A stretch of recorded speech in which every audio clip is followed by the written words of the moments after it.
the 8th verse, just the Moolam. Any questions, clarifications up to now?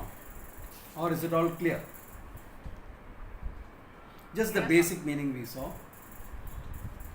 Is it clear? Yes, ma'am. Okay. Then let us go to what Sureshwara is saying, the Vartika, Manasollasa. He gives a couple of verses, in fact, 3-4 verses, introducing this verse. Okay. Why this verse is necessary. So let us look at that. Prakasha Vetirekena Padartaha Kepi Nasti Chet Paramartho Upadeshantaha Vyavaharaha Katam Bhavet. This Prakasha Vetirekena. Other than Prakasha, yes, Prakasha standing for awareness, consciousness. Other than consciousness, Padartaha, the object of a word, the meaning of the word, meaning any object. Kopi nasti chet, if there is nothing, that means other than consciousness, if there is no object, nothing else, then Paramartha Upadeshantaha Vyavahara Katam Bhavet. Then Vyavahara Katam Bhavet. How can there be this transactional world which ends up in Paramartha Upadesha, the teaching of the highest, of the reality? Question is very clear. If what, according to you, right now, all the 7 verses, you have said that all there is nothing but consciousness, and there is nothing other than consciousness, then how come we have a transactional world? Because a transactional world depends upon subject-object relationships. A subject-object relationship, whether you are talking at knowledge-based or experience, involves a sense of finitude. Unless you take yourself as a finite entity, there can be no vyavahara. Laukikam vedikam va. Therefore, he says, Katam bhave, simple vyavahara, walking about, talking, eating, etc. Vyavahara without very instinctive vyavahara, like that of a cow, Pashvadrishya Vishesha. Or self-awareful vyavahara, ending up with the teaching that there is only one consciousness. All that vyavahara, katham bhavet, how can it be there? Because according to you, all that is there is only one consciousness. Okay. That's one question. Second one. Kasya bandhascha mokshasya badyate kena hetuna mayaya lakshanam kim syat ityevam paripruchataha prasnasya uttaram vaktum pratipatam sukhena cha uktartha saptama shlokehi punah sankhipya katyate. He says, not only that, for whom is bondage? Consciousness is always free. Body, mind, etc. and other things being inert, there is no bondage for them. Therefore, for whom is bondage? And if there is no one with bondage, for whom is moksha? Mokshaha katham bhavet. Not only that, you can't say moksha is not there. Because the Shastra says that you have to work toward moksha. Moksha is presented as a purushartha. Dharmartha kama are presented as purusharthas, even in the Shastra. Therefore, obviously, there has to be an adhikari for dharmartha kama and moksha. In fact, you go about saying binna adhikari. The adhikari for moksha is different, has a plus compared to the adhikari for dharmartha kama. How is it possible? That means if there is a bondage, kena hetuna. By what reason? See, look at it. These questions have been answered before, but this becomes in many ways the crux of Vedanta that is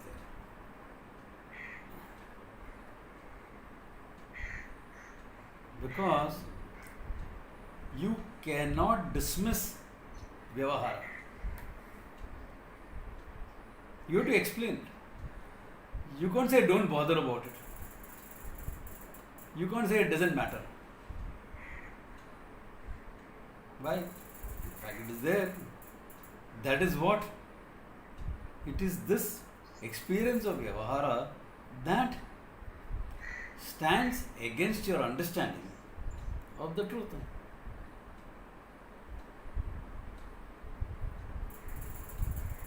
Therefore, some modern teachers try to make Vedanta another experience to counteract the effect of an experience.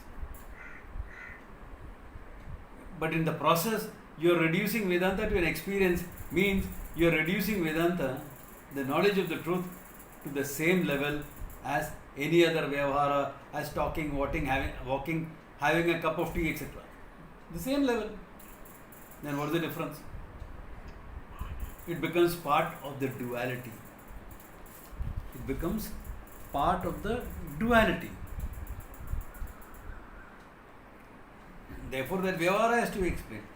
And if you say everything is because of Maya, Mayaya Lakshanam Kim Syat? Maya Lakshanam Kim Syat? What is the Lakshana for Maya? What is the definition for Maya? How do you explain Maya? Ityevam Paripruchataha. When these questions come up, he says, Prashnasyad Uttaram Vaktum Pratipatum Sukhena cha. Prashnasya Uttaram Vaktum. We have to answer these questions. Why? Pratipatum Sukhena cha. So that the student can understand it very easily. Very easily the student can understand. So for the sake of easy understanding, we have to explain all these. Therefore, Ukthartha Saptabhihi Shlokei. What has been said in the 7 shlokas that preceded it, Punaha Samkshupya Katyate, is again said in brief here. So in a way, the 8th verse is the summary of the whole teaching. 8th verse is the summary of the whole teaching. It is said, we are saying it in brief again. It has already been said before. We are saying it in brief again. Then the Purvakshi gets another argument. Why? Punarakti dosha is there. You are repeating. In writing, you cannot afford to be repetitive. In fact, it is considered a dosha, a fault in writing, to be too repetitive. Okay? It's called Punarakti.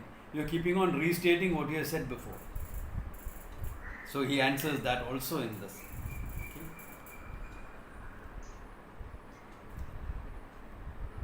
Paunuruktyam na doshotra shabdena arthena va bhaved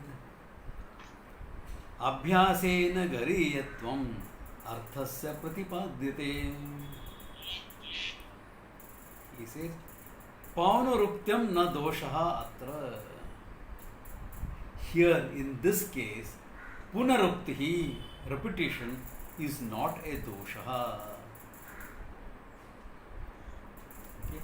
Shabdena arthena va bhaved. Okay. Whether the Punarukti is in the terms of the words used or the meanings of the words used. Okay. The meaning is restated in different ways or the words itself literally repeated. That fault is not there here because you can have 2 types of Punarukti. One, the same statement is repeated half a dozen times. Or what you have said before, you are saying again differently. Yeah, you said it, we have understood it. Come on, go ahead. You are writing a book. Go ahead with it. This fault cannot be pointed out as a fault here, he says. We accept there is Punarukti. But it is not a fault here. Why? Abhyasena gariyatvam arthasya pratipadyate, says. Abhyasena, by repetition, अर्थस्य गरीयत्वं प्रतिपादयति. By repetition, we are highlighting the importance of the theme. How important this theme is. In fact, abhyasa is necessary for what?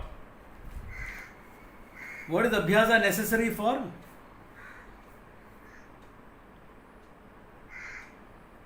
Come on, guys, answer. It's not a rhetorical question. For owning up the knowledge with abhyasa and What does it form? repetition What does it form a part of?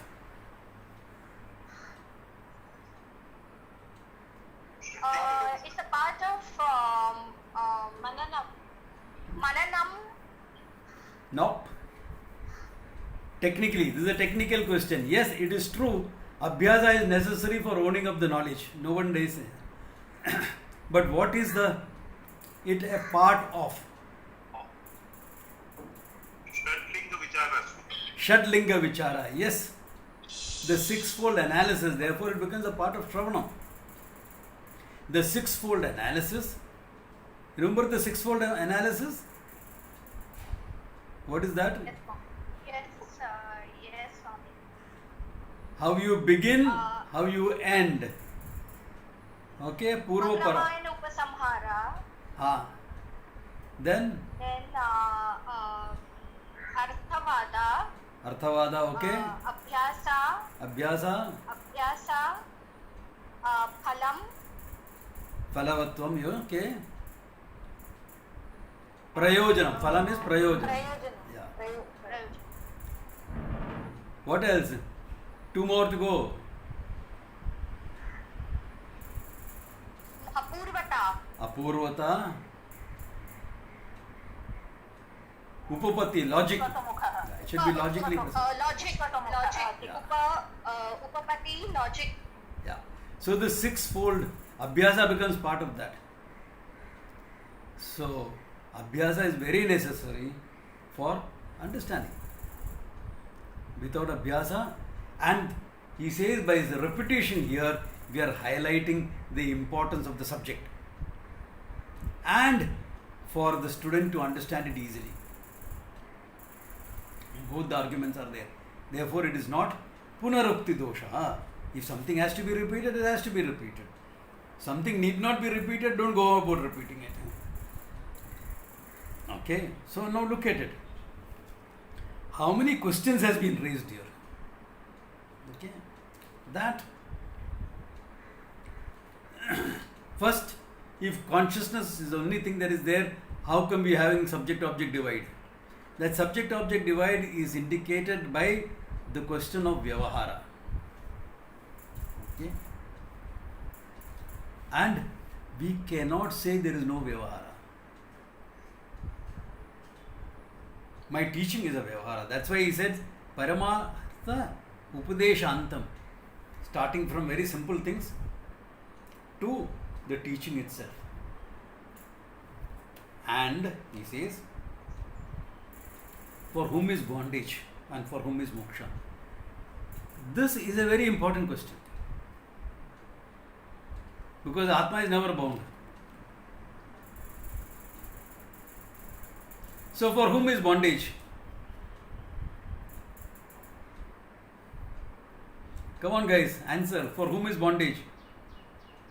Bondage is for the jiva. The consciousness manifesting in the jiva, for that is the bondage. So now you are talking, there are two entities. One is consciousness, one is jiva.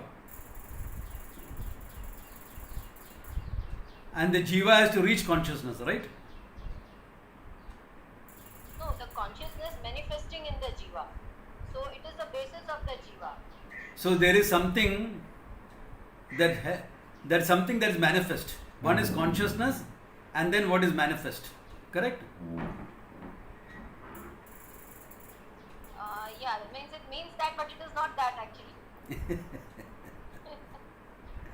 Yeah. Can you see where the issues come up?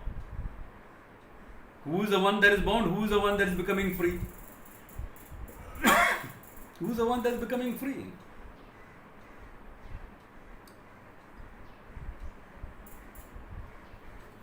Okay. That is why he said in the verse, Vishwam Pashyati Karya Karanataya Swaswami Sambandata. All that, why? Maya Paribhramita. Mayena Kalpanam Eva. I'm giving you a little insight before I go into the verses. Pure Mayena Kalpitam. Because of Maya, there is a manifestation. Without Maya, where can there be a manifestation? What is there is only one consciousness. What can make the consciousness manifest? When you say manifestation, actually speaking, is only an appearance. Has the gold become the ornament? Is there a process of becoming there for gold?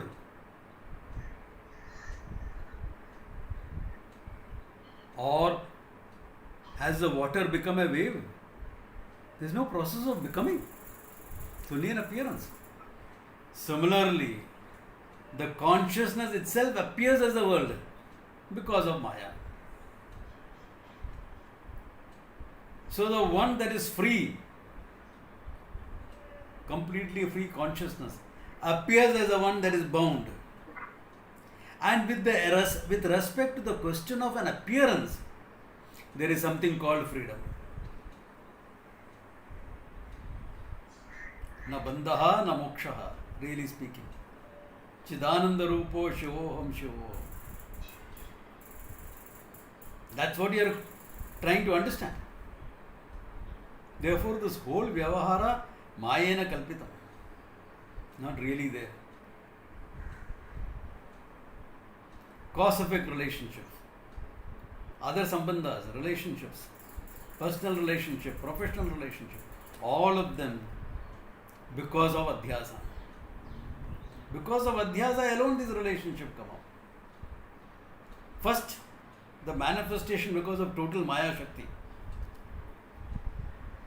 Because of that total Maya Shakti, there is a manifestation. Body, mind, etc. We have seen the process for it. You can replace one theory with any other theory, it doesn't matter. The Panchabhuta theory. It's okay, one theory for manifestation. You can replace it with the Big Bang if you want to, no problems. As far as the manifestation is concerned. You are left with what? Body, mind, this, that, etc. And then the sense of identification. Remember, when you say, I feel bound,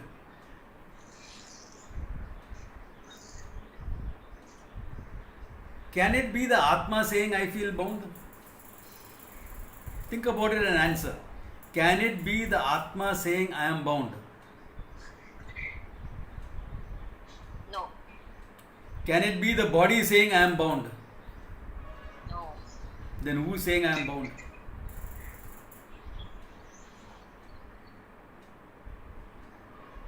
Who is the one that is saying, I am bound?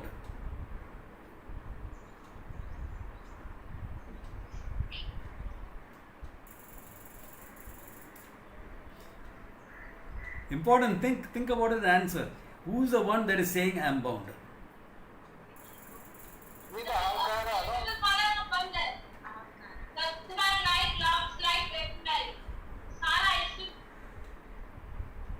Who is the one that is saying, I am bound? Huh? The Jiva, the Shukshma Sharira.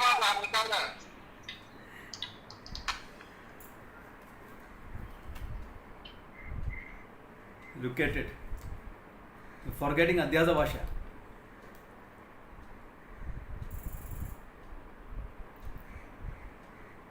Satyam Anrutanam Mithini Kritya Naisargikoyam Loka Vyavahara, isn't it? Remember that statement? Mixing up the real and the unreal.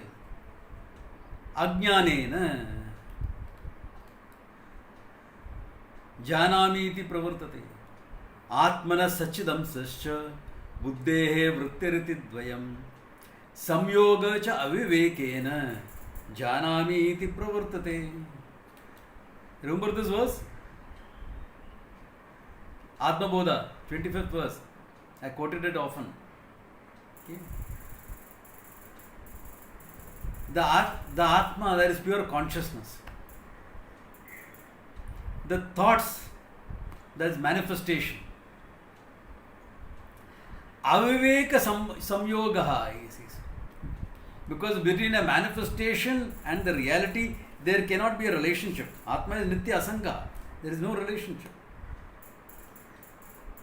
But samyogaha, aviveka samyogaha, lack of discrimination between the two. I say, I know, janami iti pravartati.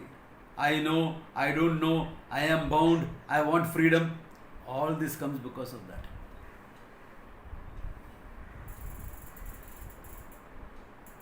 Remember, it's purely notional. Even when you use words like jiva, etc., they are all notional. That's what this verse is trying to highlight, the notionality of all that you have taken as real. When you say jiva, you think there is an entity there. Where is an entity? It's like saying there is a bangle is an entity. Where is the entity? Bangle is nothing but gold. Where is bangle? There is only gold there. Leave the gold with me and take the bangle away if there is an entity called bangle. It's called experiential learning. Once you do that, you will never forget it. Yeah. मेरा 10 ग्राम निकल गया. Now gold is the only thing that has got value. Everything is coming up and down. Leave the gold with me and take away your bangle if you think it's an entity. Let the Atma be here. Go away with the Jiva. Where will you go? Where is the Jiva without the Atma? Where is the mind without the Atma? Where are the thoughts without the Atma?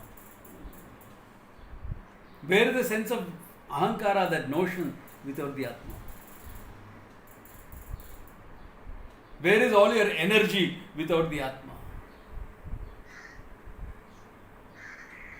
Prana, where is it without the Atma? Mayaya kalpitam, desha kala kalanam, vaishitra chitri kritam. He says that.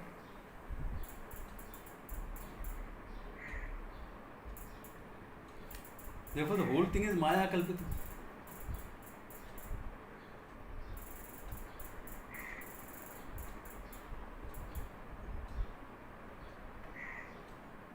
One has to recognize this.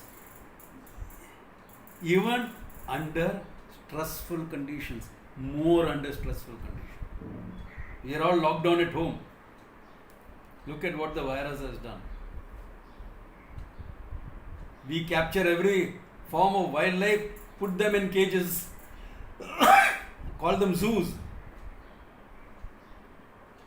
Now you know what the zoo animal feels like when you are locked up at home.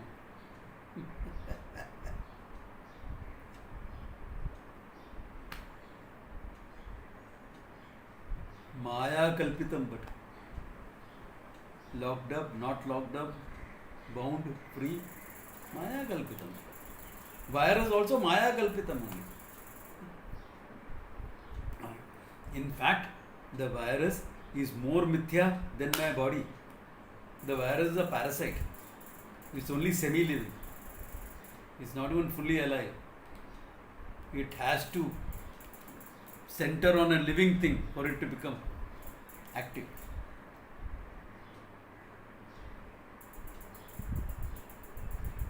My body is mithya and the virus has to live in this body for it to become active. Mithya is mithya, it becomes.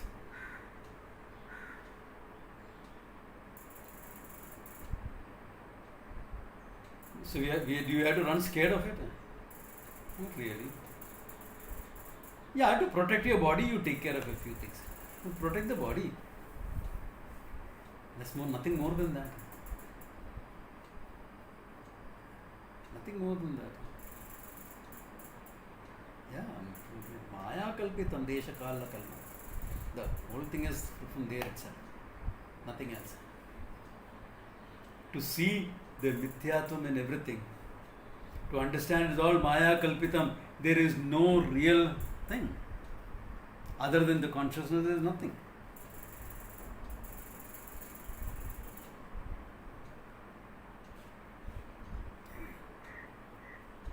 Maya, okay. One more time, could you Sorry, you have to speak a bit louder. I can't hear you. Sorry. So one more time, could you tell us what is it that was bound? That is, Yeah, the question of bondage, right? yeah. Yeah, look at it. I am nothing but pure consciousness. Because of total Maya Shakti, there is something called manifestation mind. Are you getting that point? What we call Ishvara, etc. But really speaking, just total Maya Shakti. Ishvara is a name given to Brahman. Ishvara is a name given to consciousness with respect to the manifestations. Therefore, you have this manifestation. Not a problem. Water doesn't have a problem because manifest has a million waves. Where is the problem? Water is still water. Where is the manifestation? Other than your perception, where is the manifestation? Tell me that. Waves. For water, it is only me. It's only me. Where else is anything else? But look at it. If one given wave,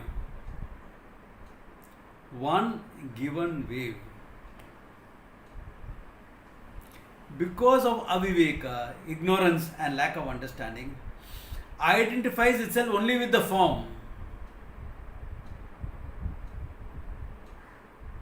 then there is a feeling of finitude. Similarly here, the all-pervading consciousness has no issue. But when there is manifestation of the mind, I am manifest in the mind as a sentient being. No problems. But in the mind, there is ignorance about myself. Because mind is a product of ignorance. Maya Shakti. Because of that, this manifestation takes himself to be what? I am this much only. I am only this mind and body. Therefore, I know, I do. Then I want. So all these actions, karma phala, the whole samsara starts.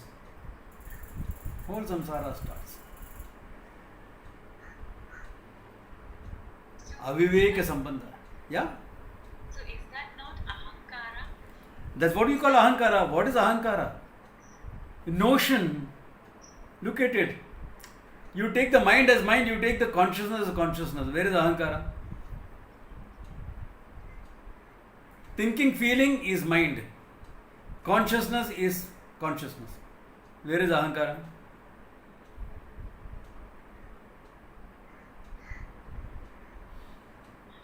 Vicharam na sahate. It does not stand inquiry. Yeah. When you look at it, there is no ahankara. Why? Because it's only a notion. Where is ahankara? It's only notional.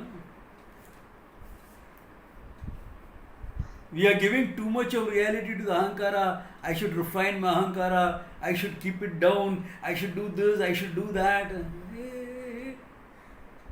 That's like seeing a rope on the snake. And one character goes with a stick to beat it. But the snake doesn't die. Another person goes and gives some milk to the snake. The snake is still as ferocious as ever. Somebody chants a mantra, Astikaya Namaha, etc., which will work with the real snake, but not with this snake.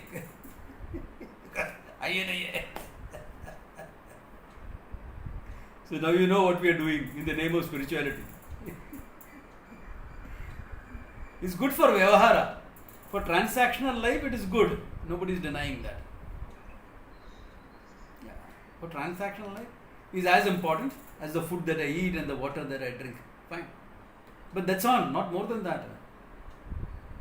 Transactional life. What else? Nothing. You know, in when Vedanta was taught in olden days means 30-40 years back, there used to be this story told illustrating what is ahankara. Says, there was this huge wedding. Okay. So in this wedding, generally the groom, the boys' party, comes over to where the girl is. That was a general custom. Can be different, can be the other way around also. But this general custom was the groom went in a bharat to the girl's side. And there was a young man who suddenly appeared on the scene, who's telling the girls' people, hey, this is what is necessary for the groom, this is what the groom's parents would like, etc., etc. And he would go and tell to the groom's side, hey, this is the arrangement the girl's side has made.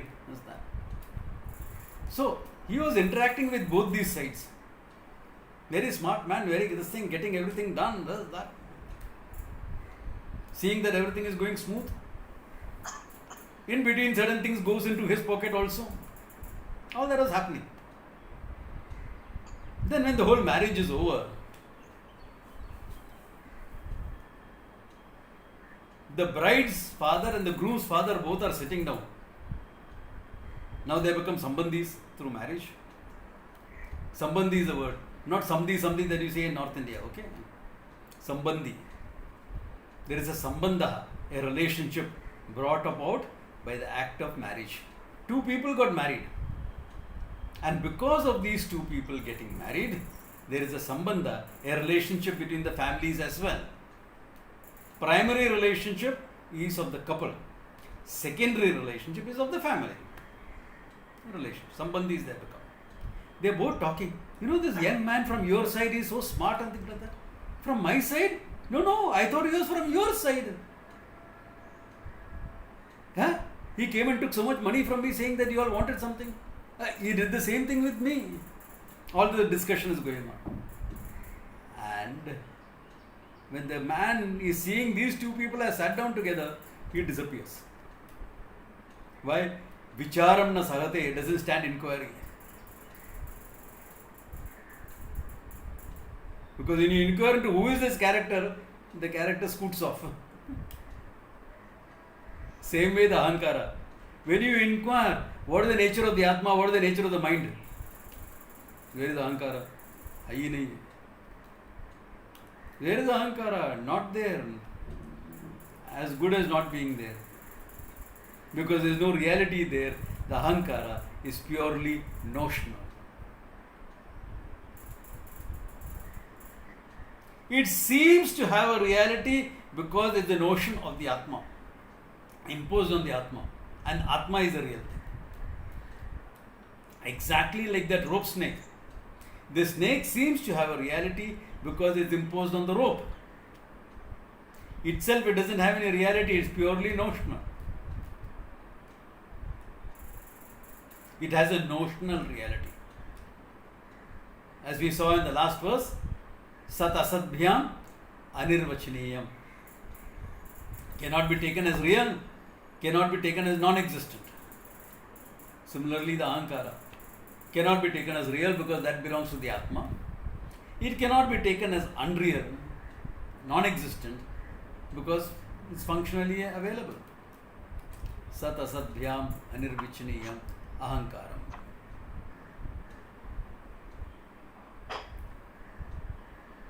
Is this clear?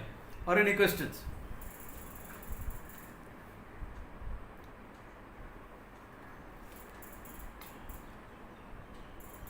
Is that clear, guys? Or is there any questions?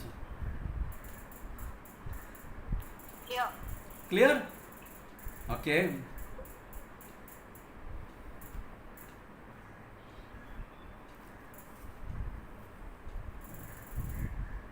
So now look at it. Once you have this ahankara, I notion, which looks constant, but really speaking is not constant. Because what you have taken as yourself has kept on changing over the times. What you took as yourself as a child is not the same that you took yourself as a teenager, is not the same that you are taking yourself now. Not the same entity. The notions are so different. Even 5 years back to now, I didn't know so many things. Now I know. They're different.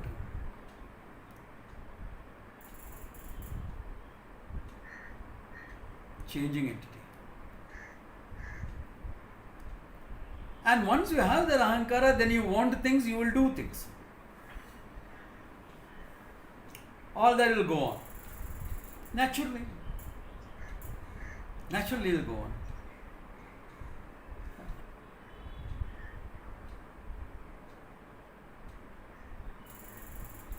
Therefore, the whole world of Vyavahara is based on Maya Kalpana. The world that you take as real. How real is it?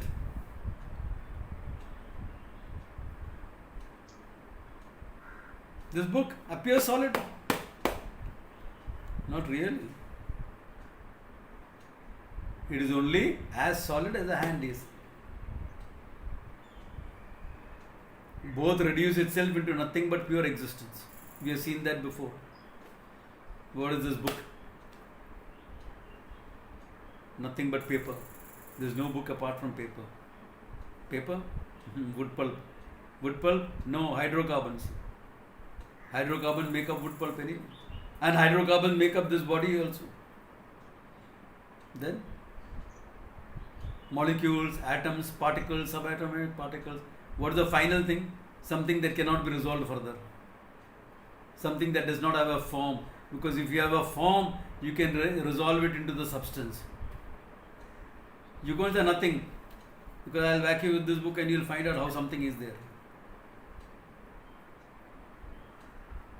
It is nothing but formless existence. So the whole world is resolved into formless existence. Then what is it that you are calling these things?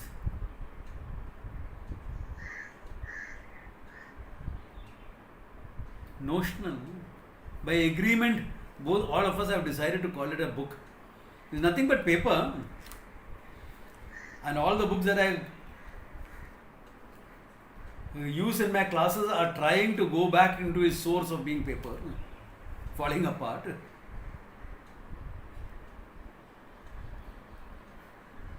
Here is something other than paper anyway. By common agreement, we said, okay, this will be called a book.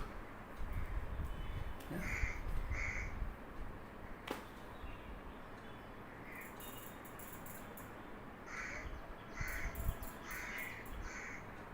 So, your notions about yourself, your notions about the world makes Vyavahara possible.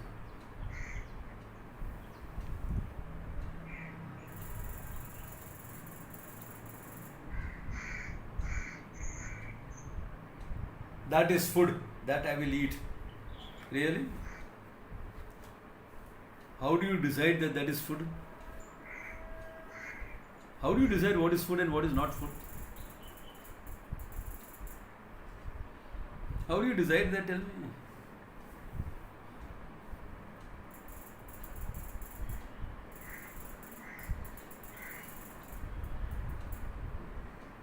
Go to Wuhan and ask them for food and see what you get. Don't go now, okay? Go after 6 months. What is food?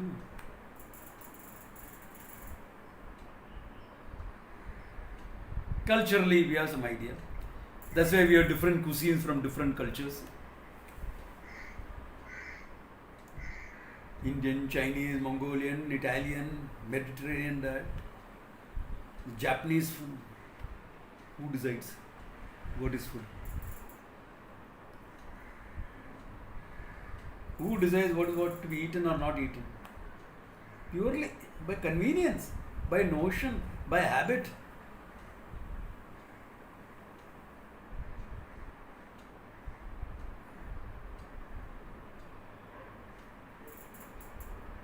Most of our tastes are cultivated tastes anyway.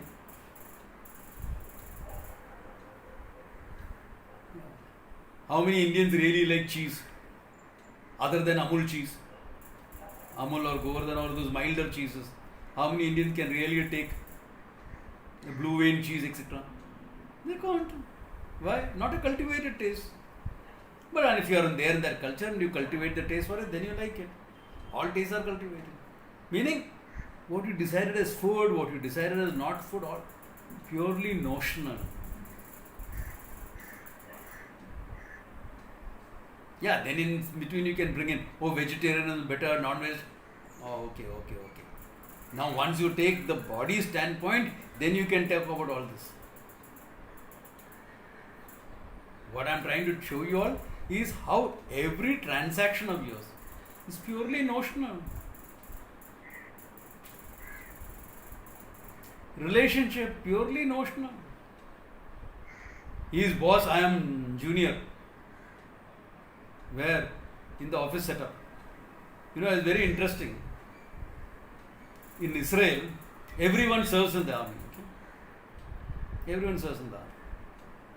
So in the civilian setup, the office setup, there is a boss-junior relationship. There is a boss-junior relationship. But when they are in the army, sometimes the relationship is reversed. The junior has become the boss. He is the commanding officer, whereas the boss in the office is now junior to him. And he has to listen to that guy's orders. So who is boss, who is junior? Relationships.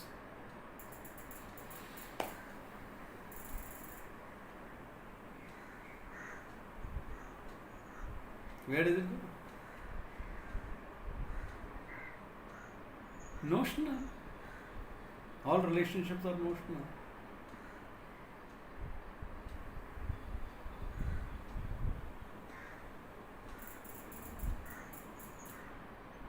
And our notions rule us.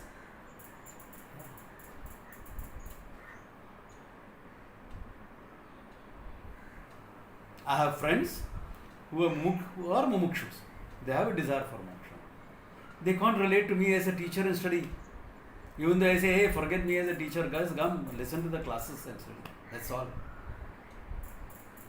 They can't, because the notion of being friend is so much stuck in their minds. Whereas I have other friends who are both friends and students. I respect them for that. That they can still learn. Because their mumukshutvam is high, that's what it means. And I have students who have become friends. That's equally good. Can you see the whole question of relationship notional? Oh, we are husband and wife. Now we have a sacred relationship. Why? Because we got married. How? A Vedic ritual. You went round and round the fire. Huh? Just because you went round and round the fire, you became married. Hey, what are you talking about? Agni Samyoga has taken place, etc.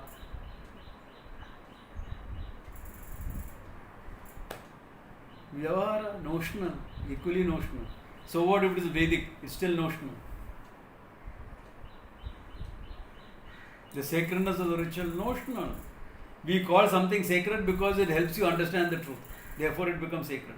Not otherwise.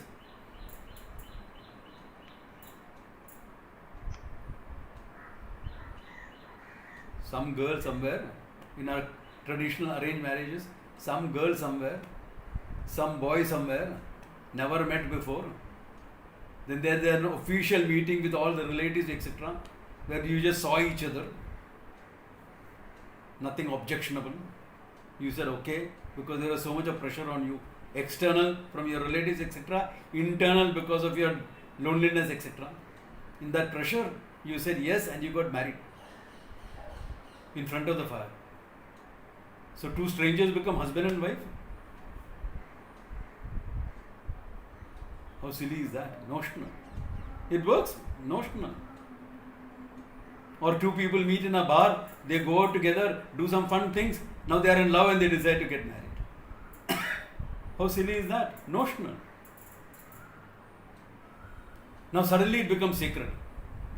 When you are fooling around in the bar, it was not sacred. Now, because you have registered a marriage or got a church wedding, it has become sacred. Notional relationships. Guru and Shishya. Yeah, you are the character thinking these are all Hindutva idiots. Born in a secular setup, born and brought up in a secular thing, working in a highly secular setup, believing that the constitution was secular right from the beginning, which it is not. It was the word secular was added into the constitution under the emergency in 1976, when all the opposition leaders were thrown behind the bars. Anyway, we believe that the whole thing was sacred, notion. And what is secular? Another notion. Brought up in this, you're thinking I was a Hindutva nonsense. Fanatic. Now suddenly it becomes Guru, Shishya. Hey, ye kya hai? Another notion. Guru-Shishya relationship, another notion. But Swamiji is a sacred relationship. Of course it is sacred. What is sacred is another notion. Maya Kalpitam. What is profane, another notion. Maya Kalpitam.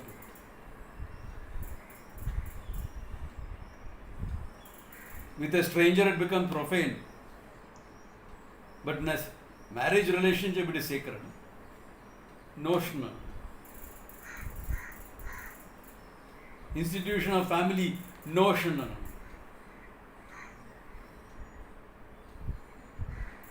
Business relationship, even more notional.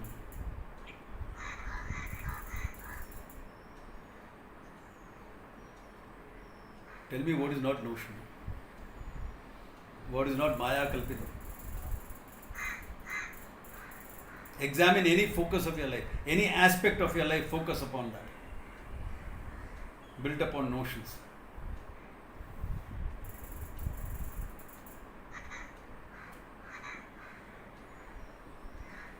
Yeah.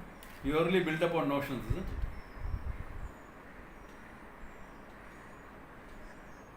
Maya Kalpitam. That's what do you mean Maya Kalpitam?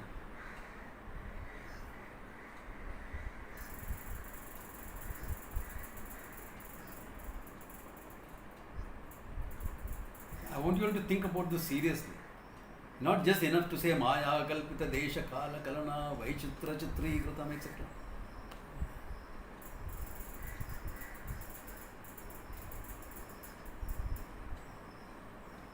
I want you to understand what that Maya Kalpitam is in your day-to-day life, in your everyday life. This is Maya.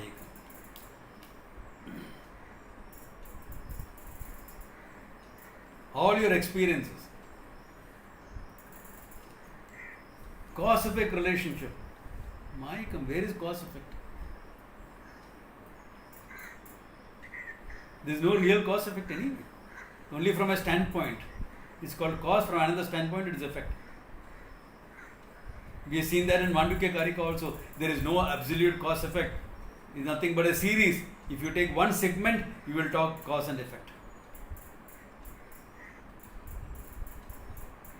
That's why the question, what came first, the chicken or the egg? Endlessly you can argue. The line can go endlessly. No, but Swamiji, we have modern biology to answer us. What is that? The chicken came from an egg that was laid by a non-chicken. By something that was not a chicken. Then from something that is not a chicken came. Swamiji, that is what evolution is about. So what you are saying is evolution is cause effect and there is no real cause effect, isn't it? Evolution is cause effect from this king. But then it is not cause effect also. Because from a non-chicken you got an egg which gave a chicken.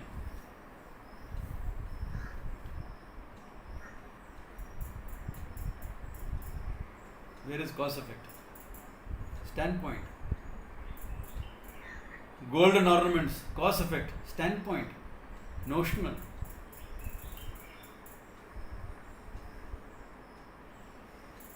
That you are bound, notional. That you want moksha, notional. You are never bound, then what are you seeking moksha for?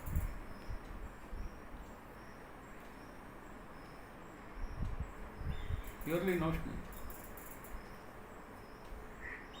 Don't worry, I'm not going to stop the class tomorrow onwards. I'll keep it going until all of you understand it. Just because it's notional. Because I want you to understand it is notional. And understand there is neither bandha nor moksha.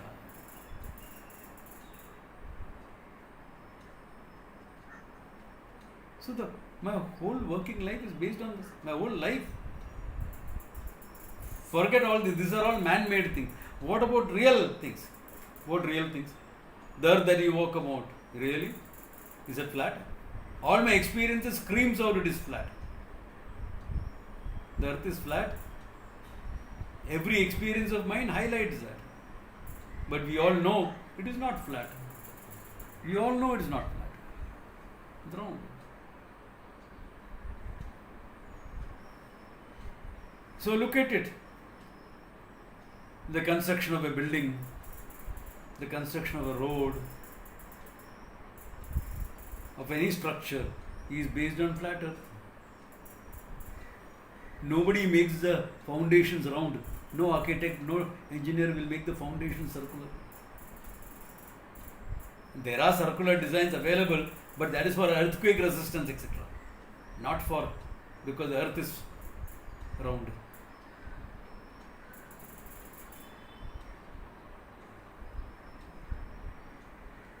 There it goes. Rising sun, on which your whole idea of time is based on the rising sun. It doesn't rise, notional, appearance. So can you see that? There is nothing which is not notional.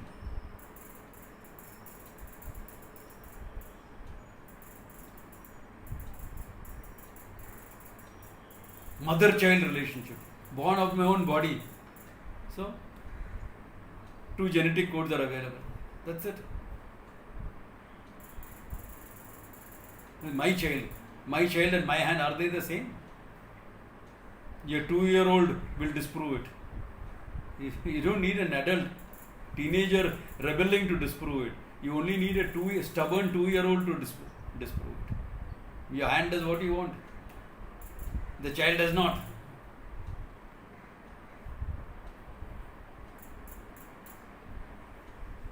What my child? Notional. It's a Purna Purusha there. A complete person. Yeah, you will talk nicely about, quote Khalil Gibran also to me. Your children are not your children. They are the children of the future. Strive not to make them like you, but you strive to become like them. They come through you, they don't belong to you. All that you will quote. What does that mean? Whole thing is notional. When I say notional, it becomes, oh, no, mother-child is sacred.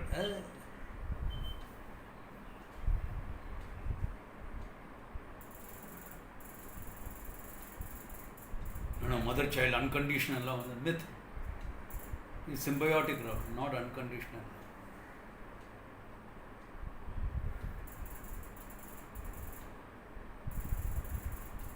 Which is it that is not notional? Notion means Maya, remember this. Now you don't think that there is a separate thing now called notion other than Maya. Because if we use a word, people tend to take it as an entity. No. When you say Maya Kalpitam, you mean notional.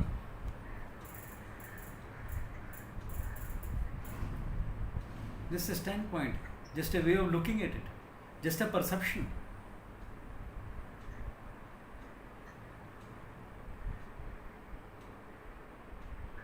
Let us take a scenario. The mother went to the hospital to deliver a child. She delivered a baby boy. Another mother had also delivered a baby boy. And the children got exchanged by mistake. Normally hospitals are very careful that it doesn't happen.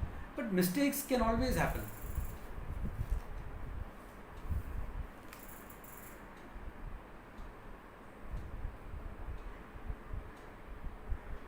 Can you all hear me, or have you all gone off?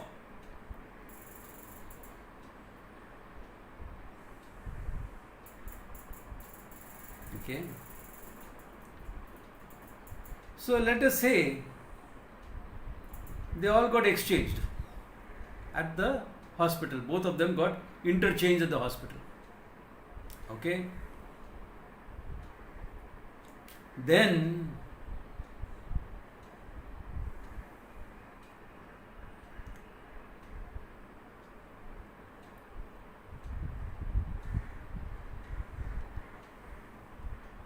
they got interchanged at the hospital. Okay.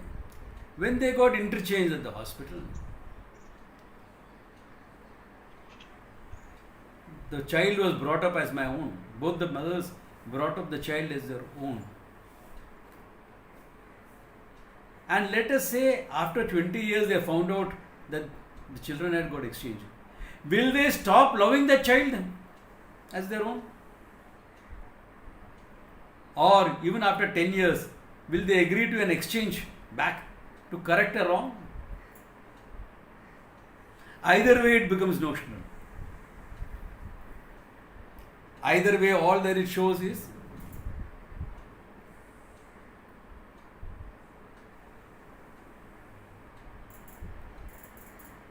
either way, all that it shows is that you are being ruled by a notion.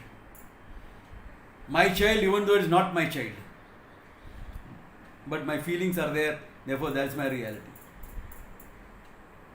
We agree to an exchange. The notion of your genetics is more important to you than your feelings.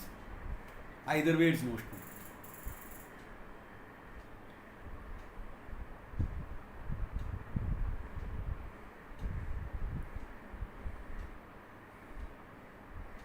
So can you see that?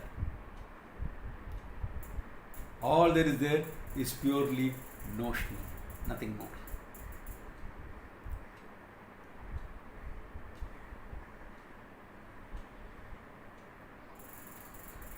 In fact, it's important to look at everything in your life and understand it's purely notional. Only then the fact that your pure consciousness will become crystal clear.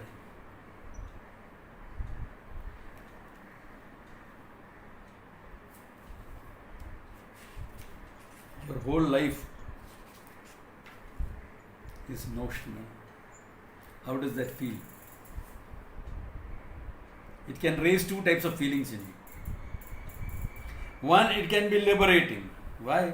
Hey, everything is notional. I am nothing but pure consciousness. I have no care in the world. I am nothing but pure consciousness. My work, my life is made up of notions. That's the fun of it. I am free. I am fine with whatever happens. Or it can seem threatening to you. Why? I have nothing to hold on to. These are the things I was holding on to. That's why I always say, you hold on to the knowledge and nothing else. To the fact you are pure consciousness. But Swamiji, that's not very clear. If that's not very clear, hold on to the understanding of Ishvara, that Ishvara is everything. It's a manifestation. Until you can get to the understanding that what is there is nothing but pure consciousness, and that's what you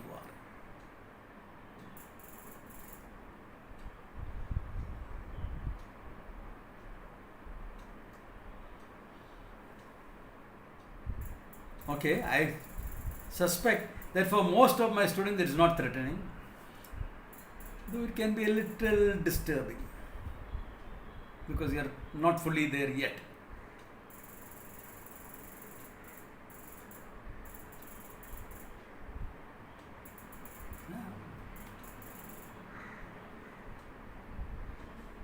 So, what do you hold on to? You hold on to the knowledge that you are nothing but pure consciousness. You hold on to your understanding of Ishvara, the cosmic order, etc., where the whole manifestation is nothing but Ishvara, even though that's also notional. Ishvara is nothing but Brahman anyway. Ishvara is nothing but consciousness. So they can be used interchangeably. Therefore, with that understanding, you live your life. you say it's notional, but certain notions are important. Certain notions may not be that important to you. So you live by that. Understanding that these are important notions to me, therefore I live my life by that. Karma Yoga, important notion for me. Sannyasa, important notion for me. Guru Sishya, important notion for me. Parent child, important notion. But notions. What am I? Pure consciousness. Satyam Jnanam Anantam Brahma. What is the world? Satyam Jnanam Anantam Brahma. Then what is all this notional? When you live by that, you enjoy your freedom. Therefore, the whole attempt in Vedanta is to make you understand that. That's why the repetition. I could go ahead today, but I don't want to. I don't want to because it's a very important idea. I want you all to spend time this week thinking on this, deliberating on this, contemplating on this, okay, on this understanding of how things are. Good place to stop. Om Tat Sat. If there are any questions, shoot. Swamiji, last 5 minutes. How's that? Last 5 minutes, no? Sorry, I am not hearing you. Last 5 minutes, what are you here? Last what? Last 5 minutes. Suren, speak closer to the mic. Surendran, please speak closer to the mic, only then I can hear what you are saying.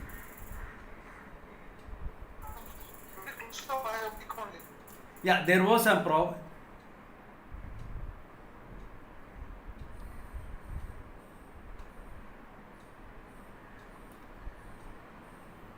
Yeah, last few minutes there was a little problem with the connection. I don't know why, it never happened before, but this time there is a small problem. That's why I am sometimes fading in and out. So when I am fading out, I have stopped. Within a minute we have reconnected. Therefore it must have seen, those gaps must have been because of that. So think about it. Good place to stop. Om Tat Sat.